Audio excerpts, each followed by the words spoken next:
Subscribe कीजिए आपके अपने चैनल को, उसके बाद नोटिफिकेशन के लिए बेल आइकन दबाइए ताकि इसी तरह से आपको वीडियो प्राप्त होती रहे। धन्यवाद। स्वपन अंकफल देखिए, स्वपन कोई भी है उसका शुभ या अशुभ क्या अर्थ बनता है जानने के आपको सब्सक्राइब कर लीजिएगा। देखिए अलग अलग तरह के अलग अलग स्वपन और अलग अलग अर्थ, अगर आपकी इसमें रुचि है स्वपन अंकफल में तो आप सब्सक्राइब कर लीजिएगा ताकि इसी तरह से आपको वीडियो प्राप्त होती रहे। जैसे आम खाना शुभ माना जाता है, सीढ़ी चढ़ना शुभ माना जाता है, किंतु सीढ़ी से उतरना यही स्वपन अशुभ माना जाएगा। सीढ़ी है किंतु चढ़ना और उस पर से उतरना अलग अलग स्वपन के अलग अलग अर्थ बन जाते हैं। इसीलिए आपको कहते हैं कि आप सब्सक्राइब कर लीजिएगा। तो चलिए आज जो आपके स्वपन आपने भेजे थे, शुभ या अशुभ अर्थ बनता है या नहीं बनता है, आपको बताते हैं किस तरीके से प्रभाव रह सकता है या किस तरीके से नहीं रह सकता है। हर हर महादेव, जय माता दी। प्रिय दर्शकों, कैसे हो आप लोग? उम्मीद करता हूं कि आप अच्छे होंगे, स्वस्थ होंगे और खुशहाल जिंदगी जी रहे होंगे। और ये मैं हमेशा प्रभु से आपके लिए प्रार्थना भी करता हूं, करनी भी चाहिए कि आप सब अच्छे हों, स्वस्थ हों, खुशहाल हों, आपका जीवन खुशहाली भरा हो, समृद्धि भरा हो, आपके जीवन में कोई कष्ट कोई परेशानी ना आए, यही हमारी कामना है। तो एपिसोड पसंद आए तो आप लाइक कर दीजिएगा, आपका धन्यवाद। तो आप सब्सक्राइब कर लीजिएगा। देखिए आज जो दिवस है, तृतीया माँ चंद्रघंटा स्वरूप की माँ जगदम्बा के स्वरूप की पूजन हो रहा है। पूजन ध्यान आपको अवश्य करना चाहिए। ये तृतीय चंद्रघंटा माँ जगदम्बा के तृतीय स्वरूप की पूजन अर्चना का दिन। कोई भी स्वपन देखिए होता कल्पना है। देखिए सटीक अर्थ बनता है नहीं बनता है, फलित होता है नहीं होता है, कब होता है। तो आप सब्सक्राइब कर लीजिएगा ताकि इसी तरह से आपको वीडियो प्राप्त होती रहे। जो आपके स्वपन जो आपने भेजे थे, आप ही के स्वपन का अर्थ जानने की हम चेष्टा करते हैं कि स्वपन फलित होगा या नहीं होगा। तो चलिए कोई भी आपका स्वपन है, उनका शुभ या अशुभ क्या अर्थ गणना बनती है जानने के लिए सब्सक्राइब कर लीजिएगा। तो स्वयं का स्वपन बताने हैं और उसके पश्चात आपको बताएंगे गणना।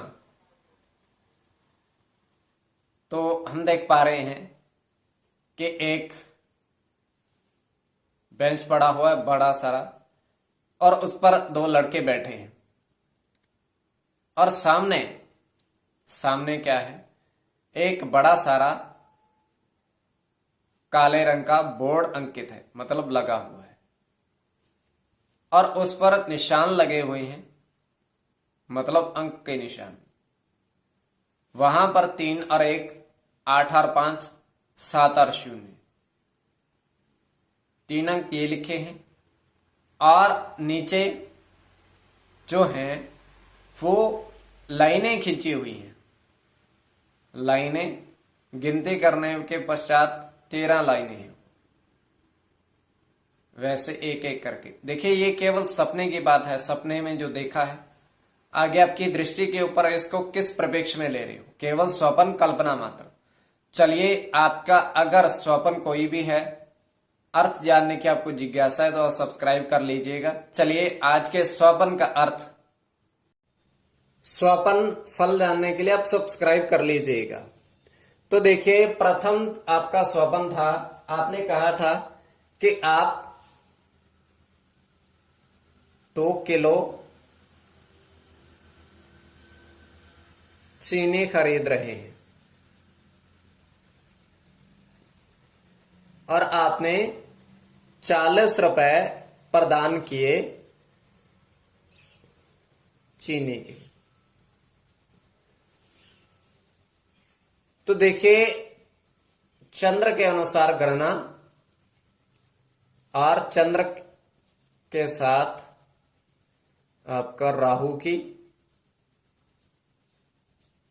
की गणना इस तरीके से होगी। और अगर बातचीत करें चंद्र की, तो ये आप खरीद रहे हैं, 40 रुपए आपने प्रदान किए, चीनी आपने देखी तो शुभ है, किंतु यहां पर 40 रुपए आपने प्रदान कर दिए हैं तो ये थोड़ा अशुभ भी बन जाता है।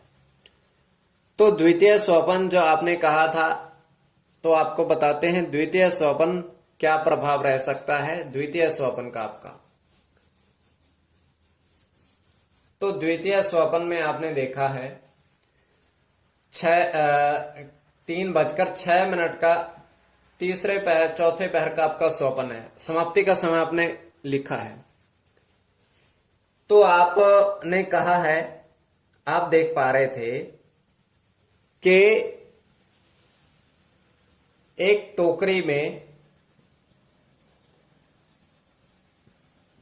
5 सेब देखे आपने, तो ये सेब मतलब शुभ माना जाएगा स्वपन। तो बुध के अनुसार गणना होगी, केतु के अनुसार भी होगी, और बुध के साथ केतु की भी होगी, और अकेले क्या कहते हैं 3 गणना है इसकी। तो देखिए कोई भी आपका स्वपन है, तो देखिए अब प्रश्न ये उठता है, कई बार आपको बुरे ग्रहों का बुरे स्वपन आते हैं। तो बुरे स्वपन क्यों आते हैं? देखिए उसमें क्या है, चंद्रमा पर बुरे ग्रहों का प्रभाव होता है, इसलिए बुरे स्वपन आते हैं। अलग अलग स्वपन का अलग अलग अर्थ बनता है। तो आप सब्सक्राइब कर लीजिएगा स्वपन फल में अगर आपकी रुचि है तो कोई भी स्वपन है उसका अलग अलग अर्थ बनता है। तो चलिए आज आपको बता दिया है क्या प्रभाव रह सकता है, और आप सब्सक्राइब कर लीजिएगा स्वपन अंक फल के लिए। और द्वितीय चीज ये है कि कोई भी आपका स्वपन है शुभ या अशुभ क्या अर्थ बन सकता है। आपके समक्ष दूरभाष, वर्षों से हम कार्य कर रहे हैं, दूरभाष के माध्यम से संपर्क साध सकते हैं।